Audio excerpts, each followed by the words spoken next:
Oh, no, I'm going to start that all over because my brain just spazzed into 5 different directions.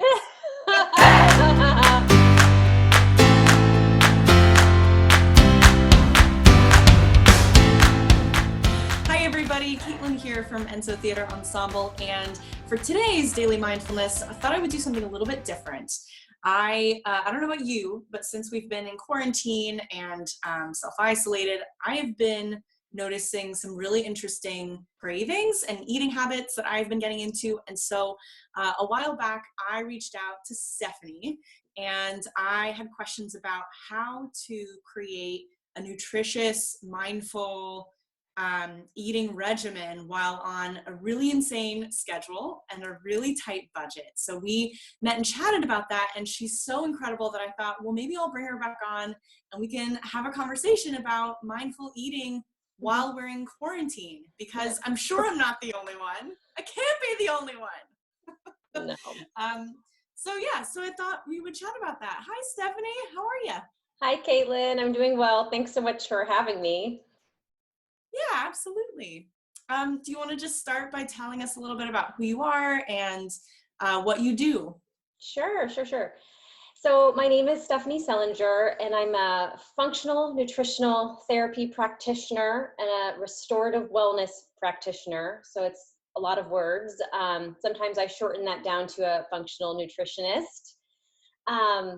And I work here in Portland. I have an office space at Portland Family Health in Southeast, where we are currently not practicing. But I have a pretty busy and active remote practice as well, where I see my clients through Zoom, just like this call that you and I are having right now. And Yeah. so as a nutritional therapist, I take a functional and evidence-based approach to wellness, and I'm trained to identify dysfunction in the body and address the root cause of imbalances through dietary and lifestyle changes while respecting the bio-individuality of all of us. So we're all different. We all have different needs and requirements and things that make us feel good. And so no diet is going to be right for everybody. And so that is how I govern my practice and how I work for my own health too. So I use a lot of whole food based nutrition in addition to herbs and sometimes supplements to support the foundations of health, help correct people's imbalances that they have going on in their body, and then spur on the natural healing process that we have in order for my clients to help hopefully achieve some optimal long-term health. That's beautiful, the way that you just encapsulated that. And that resonates so much with my experience of working with you, even for our brief session together, because one of the things that I felt like I gained so much by talking with you was I didn't feel like you were telling me that I had to completely change my lifestyle or completely change all of my eating habits. Right. And suddenly gain, another $400 in my budget to afford food that I couldn't afford. Right. I really felt like one of your magic power, or your superpower, as it were, is hearing people in terms of where they're coming from and exactly where their life circumstances are at, and then going, okay, given those circumstances, what are some choices you can make that put you on the path to something that's more mindful or more healthy? Yeah. So I think, I think you encapsulated that beautifully. And so steering us in the direction of something that is hot on everyone's minds right now, let's talk about immunity for a second. Yeah. And immune boosting, because there's lots and lots and lots of information about that. And there's also some misinformation about that. So what are some key foods that we should be paying attention to in terms of, as we're making meals at home? Yeah. And there's fewer restaurants open, etc. What should we be adding in terms of food to, if people want to be immune boosting? Sure. So the top of my list is always going to be lots of colorful fruits and vegetables. Color usually means vitamins, right? So if you are able to get in a wide variety of greens and cruciferous vegetables like broccoli and Brussels sprouts, cauliflower, things like that, peppers, all different colors. I don't discriminate. That could be green, yellow, red, sweet potatoes, regular potatoes, squashes, all different types of winter squashes, summer squash. They're all really high in vitamin C and vitamin A and phytonutrients that will help support the immune system. And at this time, so the immune system, the estimates are that somewhere between 70 and 90% of our immune system actually starts in our gut, actually reside in our gut. And so if your gut health is strong, right? If you're healthy, gut health, if your gut health is healthy, if your gut is healthy, then you have a much better, chance of having a strong immune system. So another way of helping to feed your good gut bacteria is with prebiotic fiber, and that's not probiotics. Probiotics are great too. They actually are what's in our gut. Those are the good gut bugs, and we want to either maintain those or try to populate them with fermented foods or a probiotic supplement. But prebiotics are what feed those good gut bugs, and those include things like onions, leeks, garlic, asparagus, bananas, and plantains are really good. Even apples are good prebiotic fiber. Seaweed and sea vegetables, things like that. So those are all really good to incorporate too, and aren't always what people think of when they think of immune boosting, because they're not thinking, oh, I need to make sure I'm eating the things that are good for my gut. And then secondary, I think that this is something that I find with my clients a lot, is that most people do not eat enough protein, especially common with elderly or older people, the vegetarian and vegan population too. But a lot of us, even if we eat, meat, are not eating enough protein. And it's really crucial for immune function as well. And so I always say a good rule of thumb is to eat about half of your body weight in grams of protein a day. And that, give or take a little bit, and kind of see how your body feels with that, but it's kind of a good starting point. And animal sources of protein would include wild-caught seafood, and that doesn't necessarily have to include the most expensive, wild-caught fresh seafood at the market. That could mean canned sardines or canned tuna or canned salmon, wild-caught salmon. Canned fish is really affordable, and you can make a salad out of that or add it to things. I also really like canned oysters. They're not for everybody, but canned smoked oysters, things like that. They're super high in zinc and other immune boosting vitamins. And then in addition to seafood, red meat, lamb, and beef also have a lot of vitamin A and the B vitamins and vitamin D, along with seafood, that are really great immune boosting right now. They also contain minerals like iron, copper, zinc, and selenium, which are huge for our immune system. And then on the plant-based side, organic tofu is probably going to be, and tempeh are probably the two highest in protein, and that are going to have the most amount of vitamins and minerals that are going to be supportive of the immune system. But other things like legumes and lentils, nuts, and seeds, if they're consumed in high enough quantities, can also be really great for the immune system too. So yeah, I would say those are some good foods. I also, not necessarily a food, but teas, herbal teas can be really good. Herbs, lots of herbs, adding cilantro and parsley and oregano and all kinds of herbs, because those also contain phytonutrients and immune boosting properties too. Nice. So one of the things that I have kind of I have a dumb question for you. That's okay. So one of the things that comes to mind when you talk about, you said half your body weight in grams in terms of protein per day. Is that right? Yes. So my brain just goes like grams, no idea how to measure that or think about that. how can we sort of, is there another way that we can frame it, or do I just need to like figure that out? No, there's no, definitely not.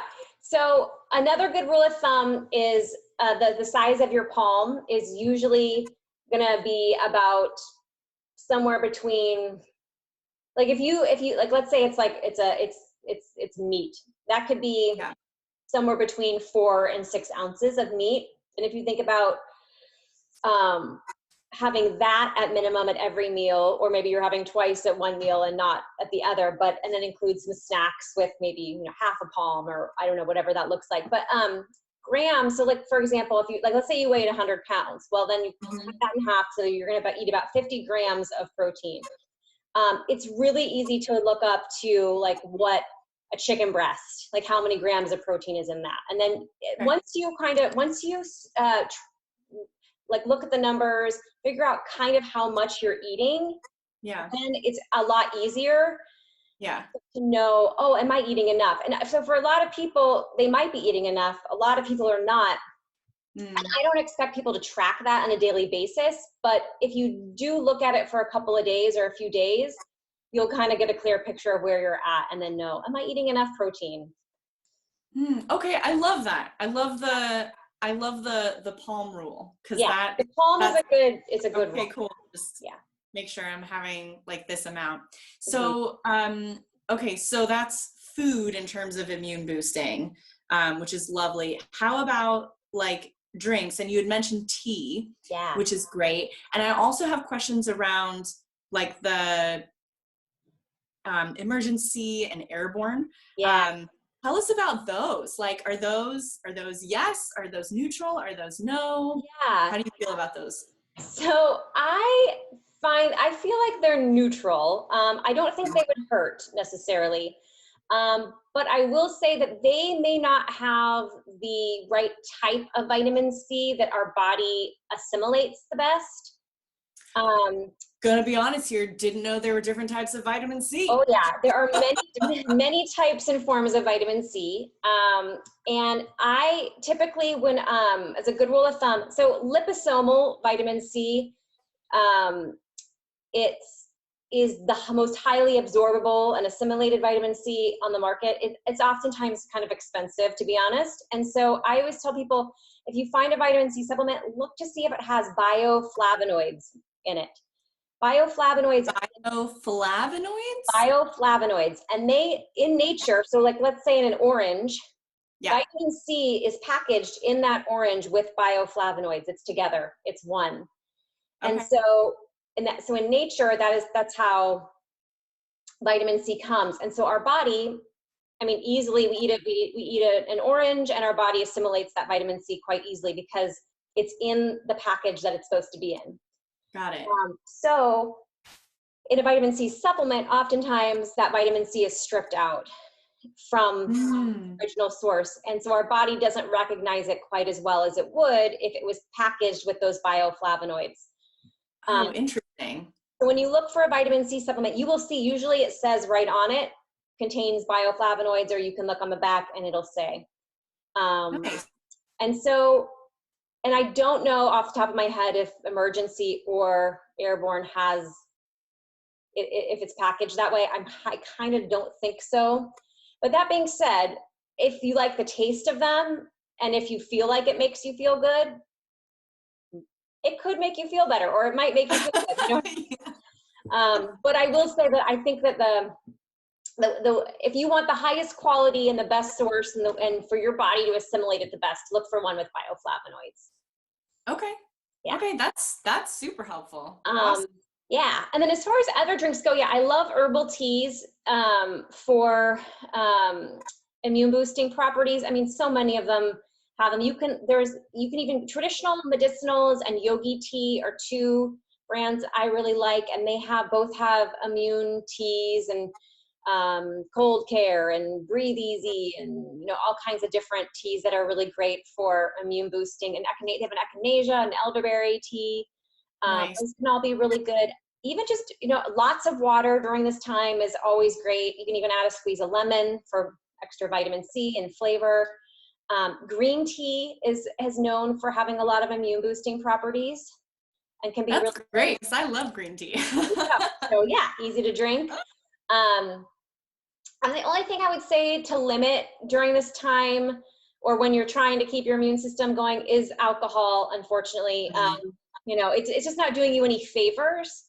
Yeah. Um, that being said, I myself, like, being sort of stuck in the house all the time, I'm noticing, I am wanting a drink a little bit more often. I'm just not, going on a bender at home. Yeah. Yeah. So, it's okay to have a drink. Just be mindful that it's not necessarily helping your immune system. Yeah, absolutely. Yeah. Absolutely. That's awesome. So, that's like a perfect segue because you had mentioned like you're at home more often, and so you find yourself wanting like more of a drink or things that like create a sense of like care or comfort, right? So, um, I wanted to ask you a little bit about comfort eating, which Yeah. has some interesting connotations to it. And I have also noticed, like, so I usually work from home, so my schedule hasn't drastically changed. Um, but even so, because I'm not even going out in the evenings anymore, um, my desire to have snacks or be like putting food in my face is definitely, it's definitely higher than it Yeah. usually is. And so I was wondering about like, um, how do I figure out if I'm crossing a line, or is there a line right between like, oh, I'm just snacking more than usual and that's okay, or is this now become what we call comfort eating, and Right. that can be harmful? Does Right. that Right. make sense?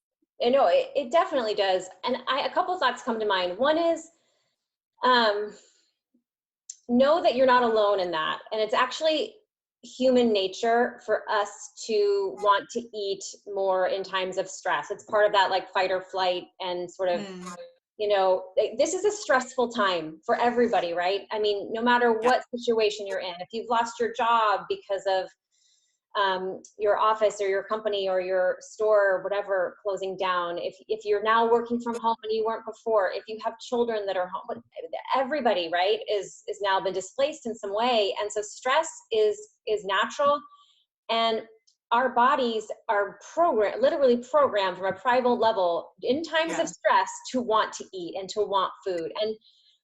And these days, the food that we have available to us is so palatable and so Yeah. good, like tasting. We're not going out hunting for it anymore. It's right there at the store, and it's, those potato chips or those cookies, and they're also made for us to want to keep eating them. Mm, That is literally how they're made. They have chemicals in them, they have sugar and salt and all the things that just taste so amazing. So know that it's okay and it's very natural, and it's not even you and your mind, it's literally your body's response. mm, And so I would say, as far as like where that line is, base it on how your body feels, and be a little bit more mindful about when, not when you're eating, but when you're eating, be mindful about how you feel while you're eating it and how you feel directly afterwards. mm. um, and then even when you wake up the next morning, oh, is my energy low? Is it because I'm getting COVID-19, or is it because I took sugar yesterday? Yeah. Let that be your motivation, and maybe try to remember how you felt based like, oh, I had 6 cookies yesterday and I remember I didn't feel so great afterwards. Maybe I should just have one today and see how I feel for a little bit, give myself Yeah. some space. And also think about relative to your own baseline, like how you normally eat, and if Right. if you normally have a cookie most afternoons, great. You're not all that different. But if you're having, a whole box of cookies relative to how you normally, and then how you feel, Right. like, pay attention to that. That's super important. And I have been giving my clients, if you're interested, there's lots of ways to help distract yourself a little bit from uh, Hmm. just always going to food first, like when you're Yeah. feeling anxious or when you're feeling stressed. Yeah. Do you want me to talk about those at all, or? Oh my God, yes, please. That Okay. would Okay. be Awesome. Like when you said the word distract, like, I'll be honest, like the first thing that popped into my brain was like that's bad. Like, I don't Yeah. want to like distract myself, Yeah. but kind of, like I want to pay attention to what's happening in my body. Yes. But I also feel uh, like that process of noticing like, oh, I'm desiring a cookie, sort of like that sort of reminds me of some of my mindfulness practice in terms of, oh, a thought has arisen and I can make a choice here, right? I can decide whether to respond and react to that thought, or I can let it go and Yeah. refocus on something else, right? Right. So does that align with what you're thinking or what you're about to share with us? Yes, exactly. So it's not, yeah, it's less of a distraction and just more of a, yeah, a Like refocus, a or refocus. also just to give yourself an option. Like, we don't have, there's so many other things that we can do.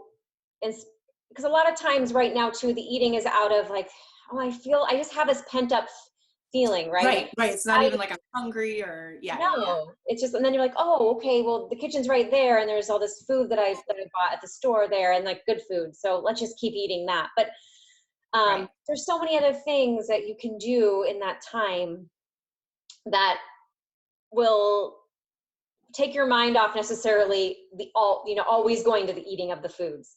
And so some Yeah. of those things that I mean, they're all really obvious things, but sometimes we just need reminders. One thing is, let your feelings happen and just sit with them. Maybe sit on the couch, maybe even meditate, maybe don't meditate, and just sit there and think about how you're feeling and let yourself feel those feelings.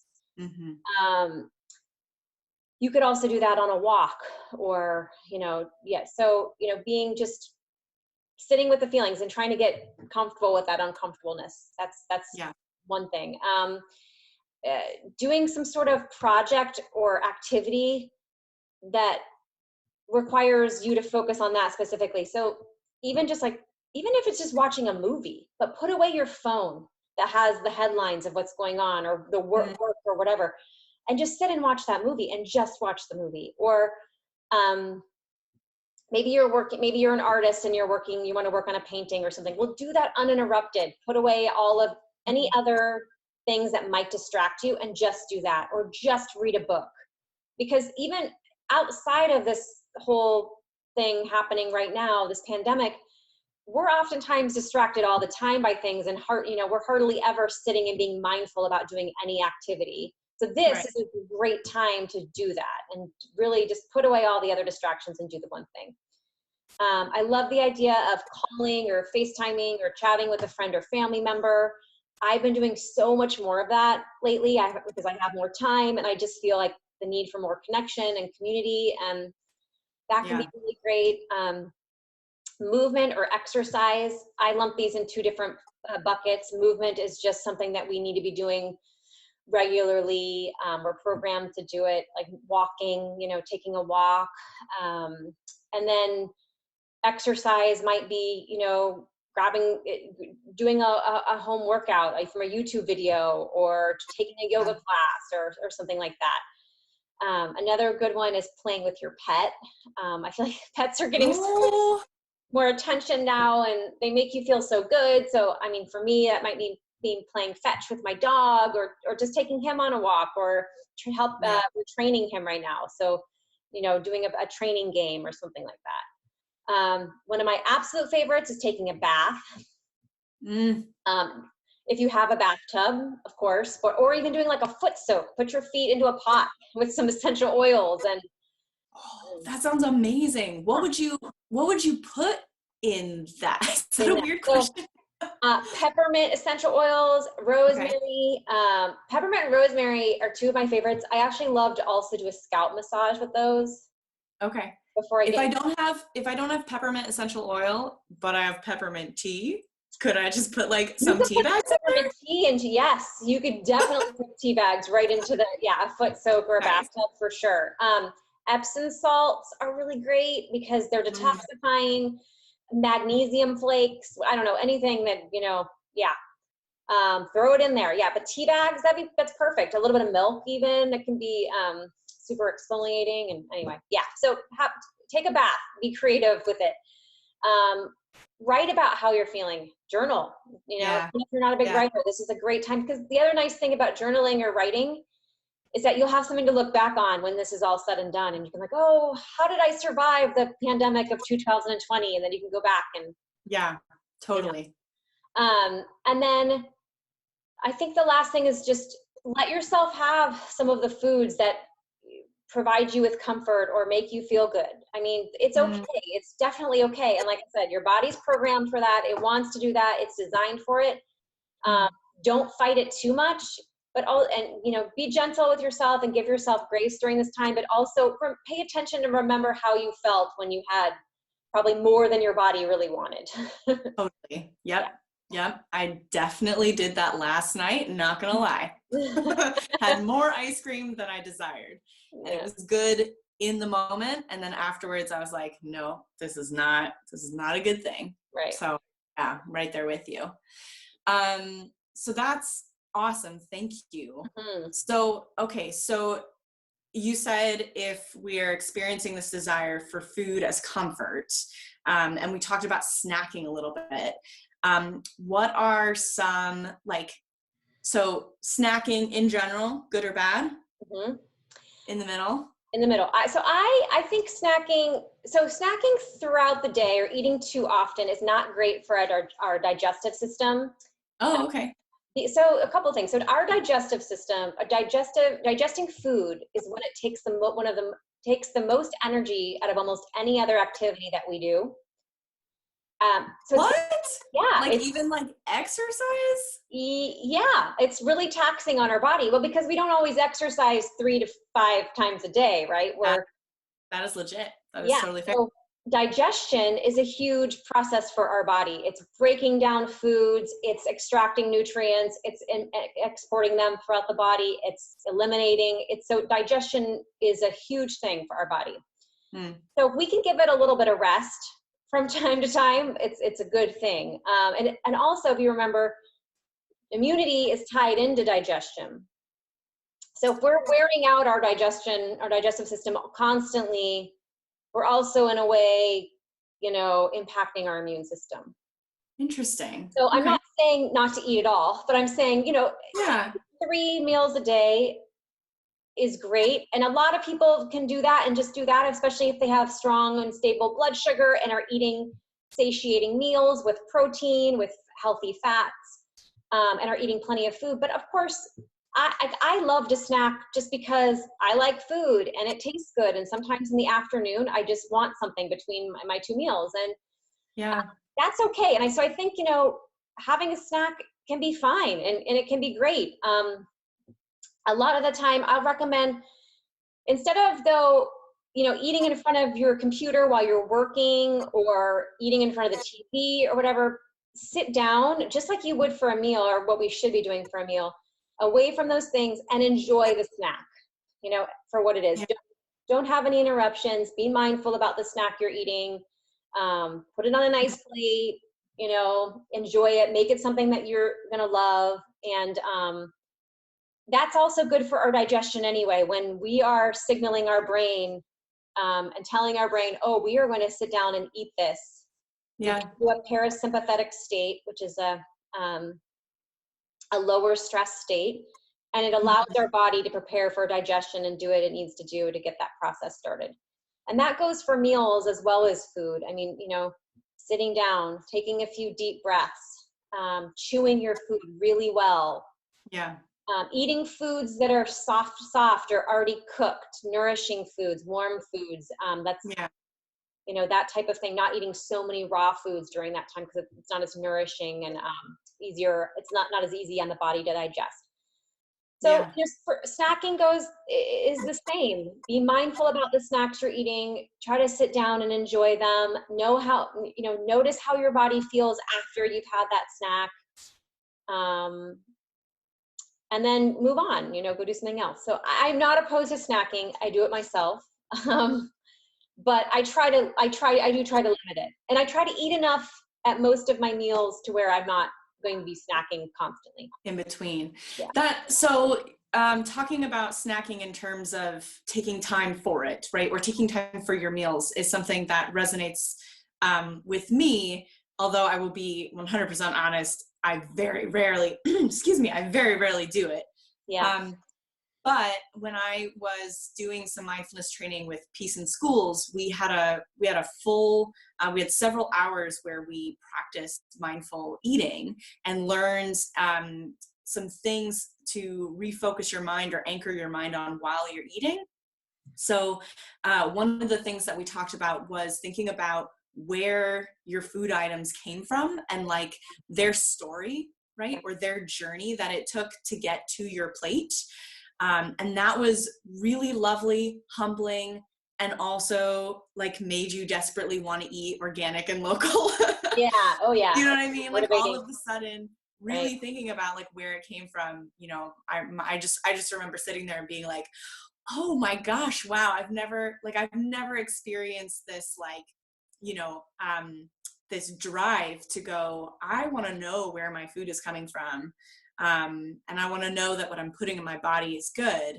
So that was really lovely. And we also did stuff where we would take a small piece of something and put it in your mouth and really like close your eyes and like just actually taste it. Yes. Actually feel yourself chewing it, actually feeling yourself swallowing it, feeling the effect after you've swallowed it, and slowing it down like that. And the way that I've tried to break that down for me, because I'm not there yet. I'm not there yet where every bite of my meal is like, yes, I am one with this experience. Yeah, It's right. just, no one So has hard. time Yeah. for that. So what I've tried to do is my first bite of any meal, just the first bite, is that mindful experience. Mm-hmm. And what it actually does is it puts me in that headspace so that I have a better chance of continuing that throughout the meal or throughout the day, or like remembering to go back and do it. If I just do it in very, very small bits and pieces, right? Like I've got, you know, a scoop of peanuts, and the first peanut, I'm going to like, salty, yum. Yes. And like, remember, like, where did this peanut come from? Sure. Etc. And then, you know, move on and allow myself to be where I'm at, and allow it to be a journey where I'm getting better. But so I love that. And I think that aligns really well with like using your eating as a mindfulness practice, as an opportunity to stop. Right. Yeah, totally. Yeah. And you know, Uh, honestly, I'm a huge proponent of proper digestion, and like that right there is the key to good digestion too. I mean, we, you know, all of us, we might have something else going on, but like it's getting into that parasympathetic state and really relaxing and letting your body do what it's like designed to do. And then also, like you're saying, enjoying that food and knowing where, because that's the other thing too, is that these days, like I think I mentioned it before, we go to the store and we just pick up these things, and it's, you know, remembering like where it came from and who brought it there, and that stuff is all really important. And it's kind of lost these days, right? And we're so far removed from where our food comes from. yeah. Yeah. Yeah. Yeah, absolutely. So if we are seeking some snacks, Yeah. some snacks that are Stephanie approved, what are like top 5 snacks we should head in the direction of? Yeah. I always like to make sure that for the most of the time, I'm definitely getting some protein in and some healthy fats, because those are the things that are going to keep our blood sugar stable and not keep us going back and back for more and more. Okay. I love, like right now, I'll let you know some of the things I'm enjoying right now. Like an apple or any piece of fruit with nut butter. I really like, Ooh. I like Granny Smith apples, like the apples, like the tart apple with the nut butter that's kind of sweet, but you know, any apple, any of your favorite apples. So those are always really good. I love dark chocolate. So a piece of even dark chocolate with nut butter. Yeah. Let's see. Oh, one thing I'm really loving from Trader Joe's right now, I'm kind of obsessed, are they have these, comes in a blue package, and it's called Savory Banana and Nut Trex Mix. And it's these little banana chips with pecans and cashews, but it has this like lovely seasoning on it. Anyway, I'm obsessed with those right now. And that has good healthy fats and some protein in it. and carbs too. Sometimes I want to drink my snack, and I make for my daughter, Charlotte, and for myself, I call it my mushroom hot chocolate. And you take your milk of choice, you add in cacao, and then I have some powdered reishi mushroom or other superfood mushrooms are really good for your immune system too. And the powdered mushroom actually tastes like chocolate as well. It doesn't taste like mushroom. You would never know it's there. What? Yeah. This is blowing my mind. Okay, first of all, didn't even know you could get powdered mushroom. Didn't even know that was a thing. Yep. And then mixing it with the cacao, like it's not going to taste just like a giant thing of shiitake. No, but that's because you do add a sweetener. So I usually do maple syrup or honey as my sweetener. Okay. And then, it tastes delicious. Charlotte even eats it. She drinks it. She has no clue there are mushrooms in it. Amazing. So kid approved. Kid approved. Hidden mushrooms. But my favorite brands are Four Sigmatic, and then I think there's a brand called Ohm that but anyway, both of those have some great mushroom products. And there's others now. Mushrooms have kind of exploded, but they're really good for the immune system. Cordyceps, reishi, turkey tail. And those are some of my favorite. Oh, and chaga mushroom. Yeah. Nice. That's awesome. Thank you. And then of course I love cookies. So I'm gluten-free, not by choice, but so I have like a paleo chocolate chip cookie that I make. It's actually, the recipe's on my website. My website's ahealthybalance.net, www.ahealthybalance.net. But you could find those cookies or whatever your favorite chocolate chip cookie is, because sometimes I just don't like to follow my own rules and just have a cookie because, Because sometimes you need a cookie. Yes. Yeah, absolutely. Yeah. Okay, so yesterday I went to the Enso Theater Ensemble Patreon, which is our monthly subscribers. Mm-hmm. And I went to them and I was like, I'm going to interview a nutritionist in the morning. And does anybody have any questions? Yeah. And I have one question from someone. Yeah. And her question was, do you have any recommendations for people who have autoimmune disorders? Yeah. So, yes, having an autoimmune disorder is, it's a tough time, especially because, I think people with autoimmune disorders are a little bit more susceptible to, the pandemic that's going around, and, right. Having a depleted immune system in general. But I would say keep doing what you're doing to the best you can. So most people who have autoimmune disorders are on some sort of dietary protocol, autoimmune, paleo, or they have some foods that they're not, gluten or dairy or something that they're not eating. I would say for them, do the best you can. You don't have to be perfect, because I think the added stress of trying to be perfect, and the added anxiety it brings, or the shame it brings if you don't, do exactly what you're supposed to do, or those things aren't good for your health either. This is not, I would say, currently I'm not putting any clients on really restrictive diets right now. I just don't think this is the right time for it. It just brings another layer of stress that we do not need at this time. Yeah. Yeah. So, for the people with autoimmune conditions or who have compromised immune systems, just do the best you can and keep doing what you are doing and what you've been doing. Get as much sleep as you can. Reduce your stress as much as possible. Use Caitlin as a resource and her techniques and her meditations. Those things are all so great for stress, reduction. I think we forget sometimes that our health is not just about what we're putting into our mouths. It's all of the other things. It's getting your movement and exercise, which are so great for immune boosting. Even if that movement, even for autoimmune conditions, you might not have the energy to that high intensity workout. Walking, yoga, Pilates, meditation, also great. So movement, getting outside, sleeping as much as you can, keeping your stress low. That's what I got. Love it. No, that's such a good response. You know, and I think it's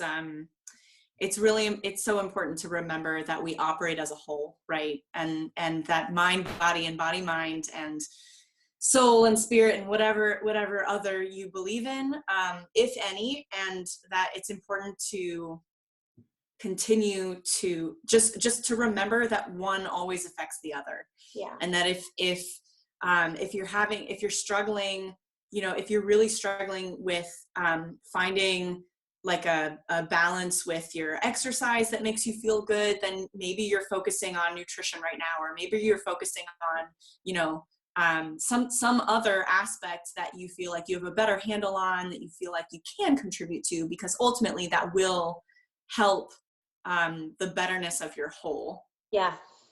Yeah. Exactly. This is amazing. This is an incredible wealth of information. So if our watchers or our listeners were going to walk away with one takeaway, one thing that you want them to hold on to, that like a mindfulness anchor, right? As they're moving throughout their day and their mind wanders to nutrition, what's the one thing that you want them to remember? I think to be gentle with yourself, and know that this is a difficult and challenging time. It's uncharted waters, right? And we don't need, no one needs to feel shame around what they're eating or not eating, or feel bad about themselves, or even think about, their weight, or is this going to make me gain weight, or am I going to, whatever it might be. Be gentle. Know that that's the best thing that you can do right now, is get your self-care in, be mindful, be gentle. This is going to pass. And in the meantime, it's okay. It's okay. Feel the feelings, reach out to your community. That's what matters. Well, that's magical.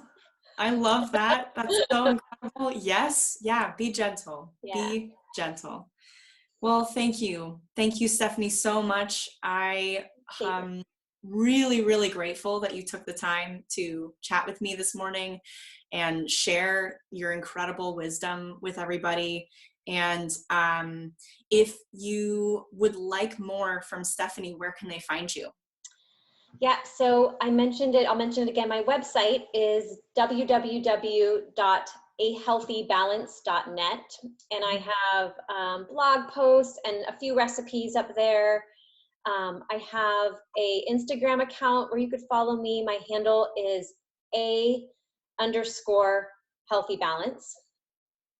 Yeah, her Instagram account is like beautiful. So if you just love like incredible, beautiful food pictures, it is well worth following. Thank you.